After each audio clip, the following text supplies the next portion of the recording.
Hey everybody, Mama Hen back at you again with a brand new video.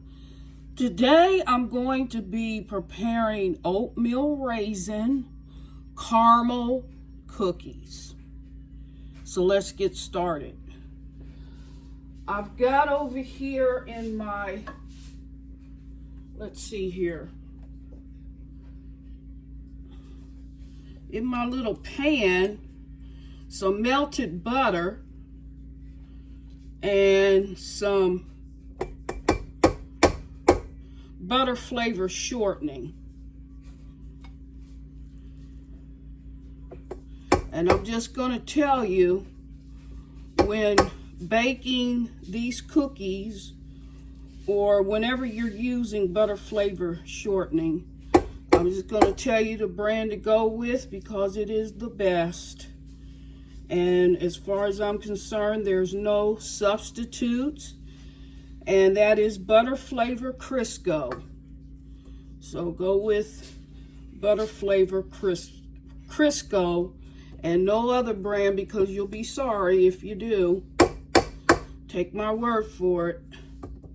I've been baking a long time, and I pretty much got it down packed with certain things. I don't know how to do everything, but there's a lot I do know. And I know when baking with shortening, it's better to go with Crisco brand shortening, whether you're using the original shortening or the butter flavor shortening. Now, I prefer butter flavor. And so that's what's gone into this bowl. And I'll just give you the measurements of each and every ingredient in case you want to jot it down. So I've got 5 tablespoons of butter, and then 2 tablespoons of butter flavor Crisco. Now, if you want a double recipe, you just double those ingredients, but I'm just doing half a batch. So to that, I'm going to add, and I'm reading from my notes, a half a cup plus 2 tablespoons of brown sugar. So that's what's going into this bowl. And then a 1/4 cup of white sugar. And so you want to cream these ingredients. You always want to cream your butter and your sugar. Okay?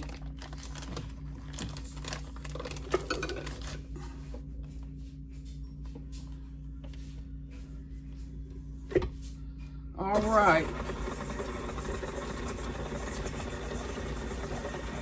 Now, while that's creaming, you should have gathered all of your other ingredients, and I will give you them as I go into the video. To that, I'm going to add 2 tablespoons of molasses.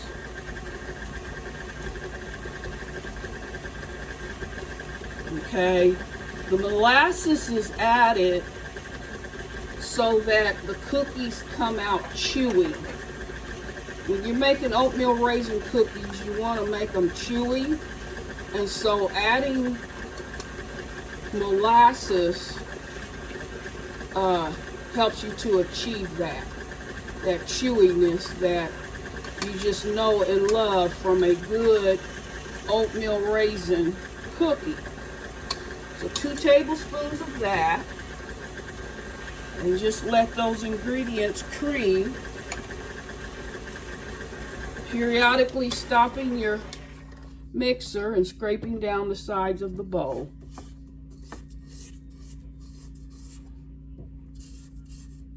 So that all these ingredients get well blended. These are going to be so good, so yummy, y'all. I can tell you.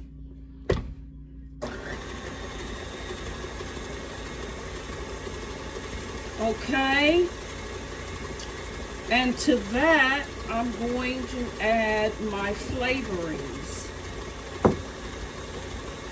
So I've got, I'm gonna periodically stop this. I've got 1 teaspoon of butter extract.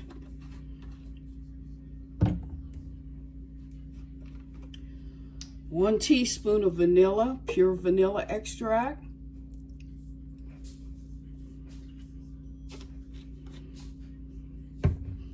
And then 1.5 teaspoons of pure almond extract. Or you can use coconut. Depends on the flavors that you're trying to accomplish. And then just continue to mix.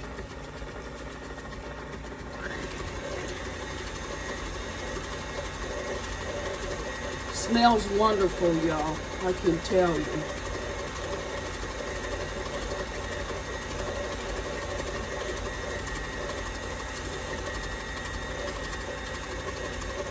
All right, we'll stop that. The next ingredient I'm going to add, and I've just thrown everything into one container, so I'll just read off what I'm doing. I've got 1/2 cup of all-purpose flour, okay? And then 1/2 cup plus 2 tablespoons of bread flour. So 1/2 cup of all-purpose flour and 1/2 cup plus 2 tablespoons of bread flour. I also incorporated 1/2 teaspoon of salt, 1/4 teaspoon of both baking powder and baking soda. And then I did a teaspoon of cinnamon and a quarter teaspoon of allspice. And then to that, I'm going to add 3/4 cup of quick oats, instant oats. Okay. Now, because I'm using raisins, they're kind of sticky. So you want to dump the raisins on top of the dry mix and then incorporate everything. So I'm going to put in 1/2 cup of raisins. And I like the jumbo mixed raisins. So 1/2 cup of those.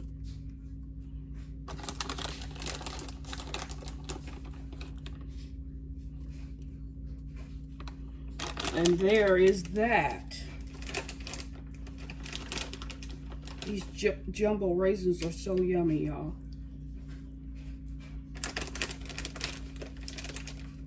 So yummy. And then blend.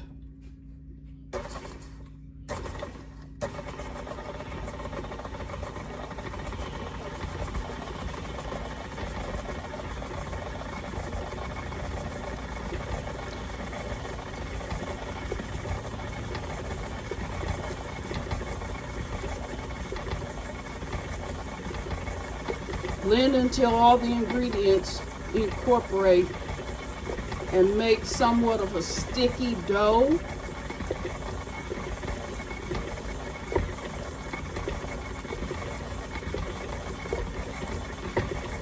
Where it just comes together. You don't really want it sticky, but you want to make sure it comes together.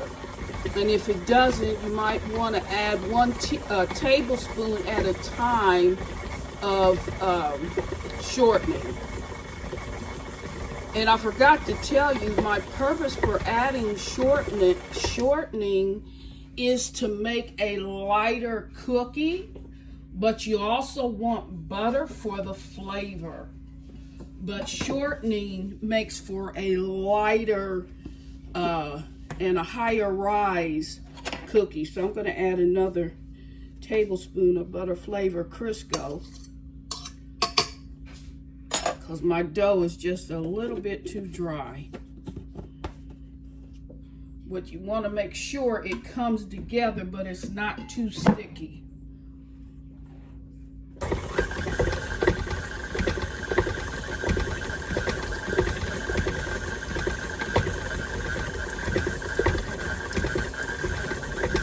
Oh,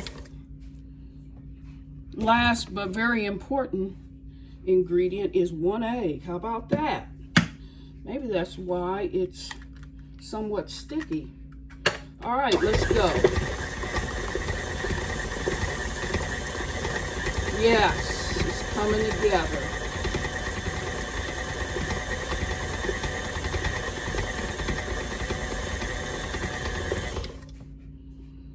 And I will show you how sticky your dough must be, or how pliable, but yet a little bit sticky it should be. Okay?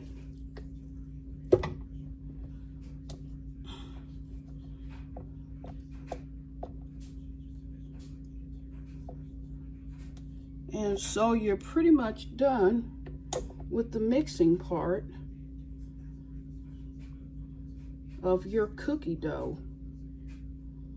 Get every last little morsel that you can get off your beater.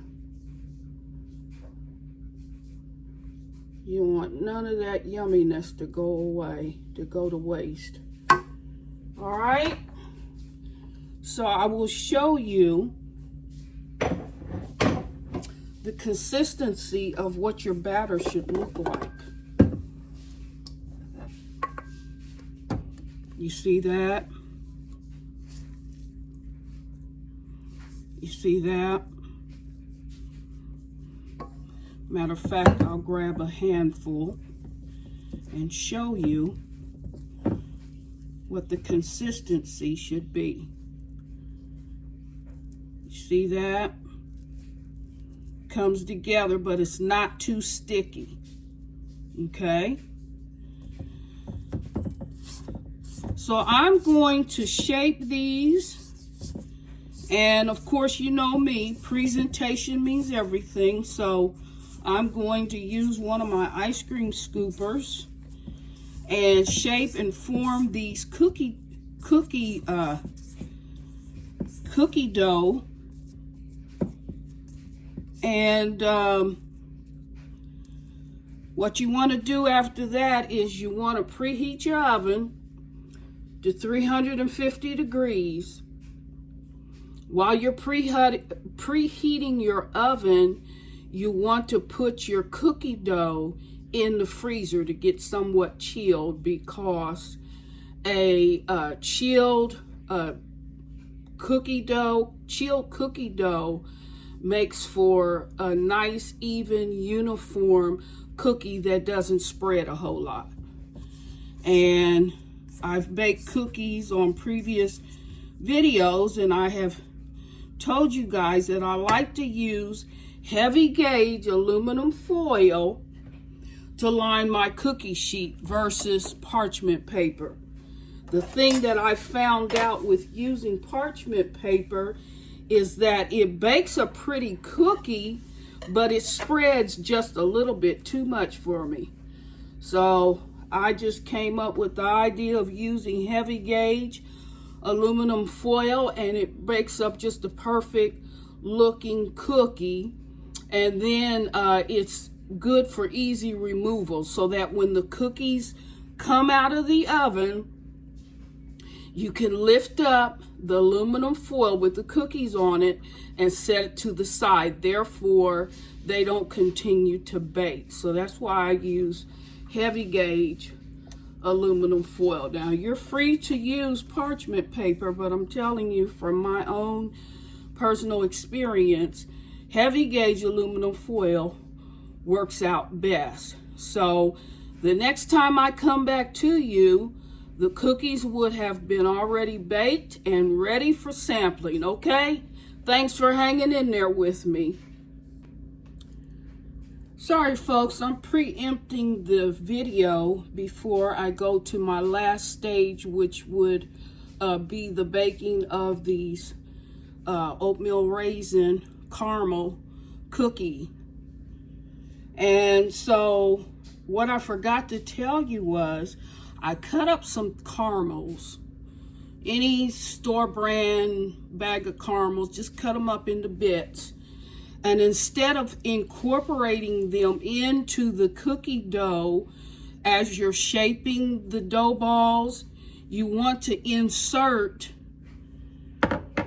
go ahead and insert the caramels before they go into the oven. And the purpose for doing this is that when the caramel melts, they won't stick to the cookie sheet. Had to learn that the hard way.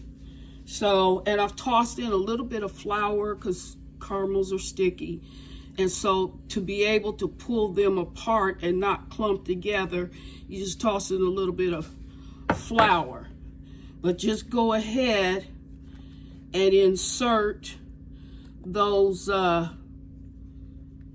bits of caramel candy on top of your, or inside of your dough balls. Okay, and I've cut up about, a half a cup or so. So I just wanted to preempt and show you how to insert the caramels. These are gonna be so yummy, y'all. So yummy. I've made them a few times before and shared them, and the person I shared them with just ranted and raved. And what made the difference was the insertion of the caramel, bits of caramel. So, and then you want to, I don't know if I said this or not, but preheat your oven to 350 degrees and then stick your dough balls in the freezer to get a little bit of a chill, because a chilled dough makes a better rise in your baked good. So just go ahead and finish inserting those bits of caramel in your cookie dough. And you want to bake your cookies for about 13 minutes at 350 degrees. Okay, let me see here. Oh, I'll put another one in there. These are going to be so yummy.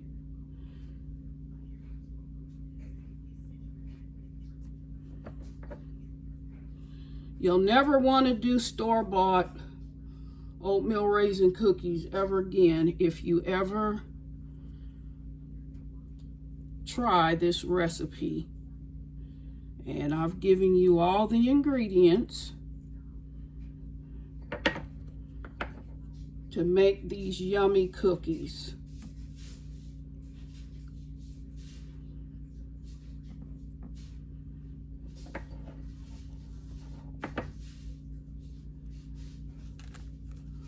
All right, you see there?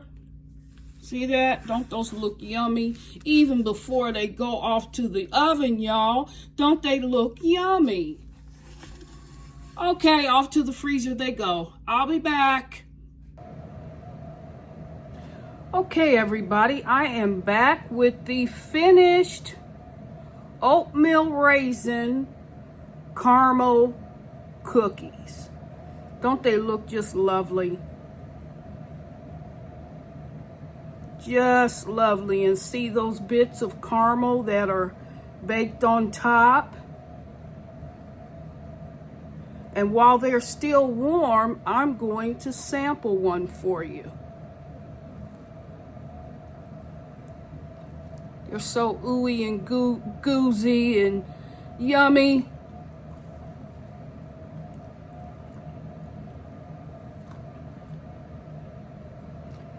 With bits of raisin. You see that? Isn't that lovely?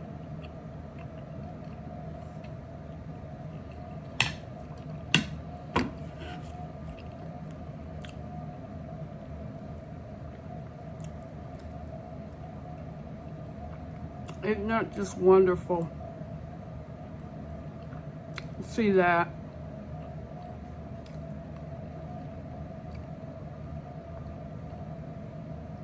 So you can bake these with or without the caramel, but the caramel just adds another element of wonderful, succulent taste. I can tell you. See that?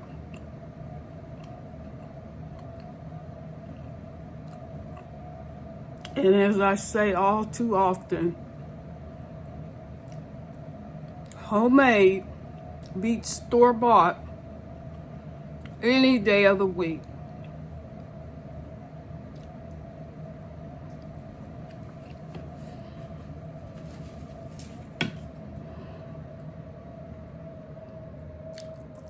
See that up close and personal? Don't those just look yummy? Don't they just look yummy?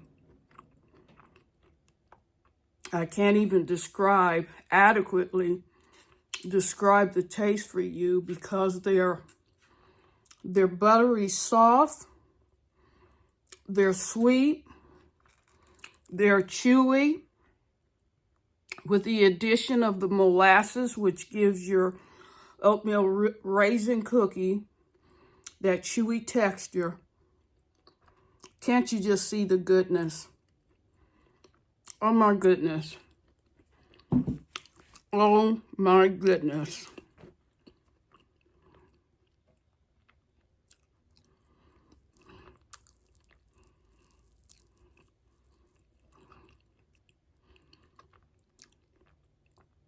Yummy, yum, yum.